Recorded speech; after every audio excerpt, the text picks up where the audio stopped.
August 2019 Watchtower under the title, "We Do Not Give Up."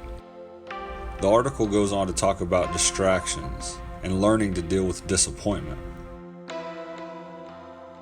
However, on page 4, the Watchtower quickly reminds us of its subversive nature. They hit us with not just a subliminal image, but an ominous prediction. The seemingly harmless image is a picture of a group of individuals engaged in a race. The subheading reads, "In the race for life, we must avoid distractions and stay focused on our goal." The stage is now set for non-thinking Jehovah's Witnesses to move on. But wait, the digital version of this picture gives us a clearer understanding of what we are looking at. Notice there are 5 distinct people running in this race, 4 of which have some sort of distinguished ethnicity, while the Caucasian man with blonde hair wearing a red shirt bearing the number 44 seems to be gaining significant ground on his other opponents. Now notice in the background. The first store to the left, we can't make out the words. However, the middle store bears the title Merch Deluxe. This is French for luxury market or luxury business. To the far right, the sign reads Fine Wines. Now notice the other runners are obviously distracted, but they also have something else in common. All but one are wearing blue. Now let's break it down. We've got a new look, a new feel, full of splashes of color that to us represents the energy and the great diversity of our city.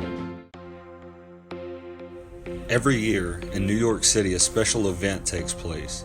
It is called the annual New York City Marathon, a charity event that involves a multitude of nonprofit organizations with the idea of promoting themselves through the concept of fitness, health, and well-being. This picture is of that very marathon, but in a metaphor, or perhaps a double metaphor. You see, this race is of a different kind. What you're actually looking at is a prediction for the 2020 presidential election race. The theme here being that Trump will completely own the race, securing his re-election. Notice the frontrunner again, the blonde hair, the red shirt representing the Republican Party, the number 44. Why the number 44? It turns out Donald Trump is not technically the 45th president. You see, in the 19th century, President Grover Cleveland served 2 non-consecutive terms. So he is considered the 22nd and 24th president, the same man. So technically, Trump is the 44th person to take the office. Donald Trump, running out of his home state of New York, running for 2020.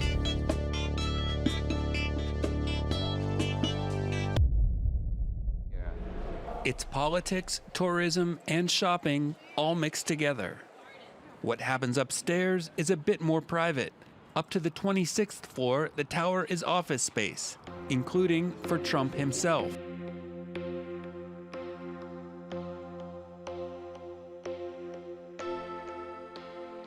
The luxurious business, the fine wines, or Trump wine. Notice also he's the one getting all the press coverage.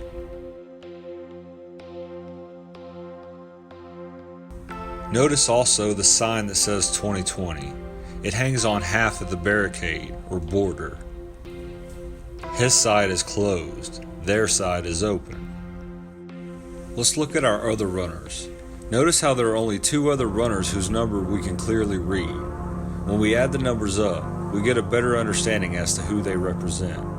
The woman in the back, bearing the number 677, adds up to the number 20. The man to her right, on the cell phone, with the number 358, adds up to the number 16. So here we have these 3, walking along open borders, dressed in blue, clearly distracted, holding on to 2016, clearly representing Watchtower's view of the Democratic Party. The man in the background, however, may be the most important figure of all. He's leaning on the border, bearing a bright green shirt. He seems to be staring into the luxury business at a person who is also in green. This man bearing the number 207. Here, this number speaks for itself. This number is most renowned for its affiliation with Hebrew gematria, because the number 207 is equal to the word light. However, it is also this. The number 207 represents an angelic number. According to the website angelnumbers.com, it goes on to state, For those who have this numerological combination 207, no matter what, their life will be turned to the positive outcome, even if there are obstacles and problems.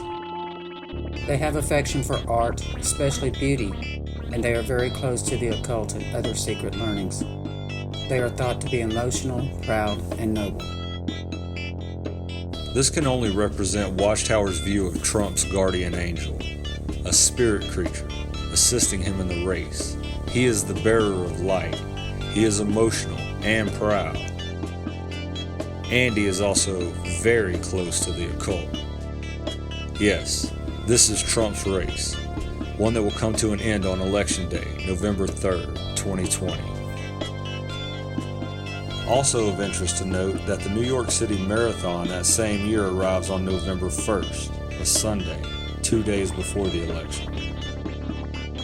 It was a hard decision to get in this race, but ultimately I decided to get in because I believe it's the best way I can serve this country. But this race is a marathon, not a sprint.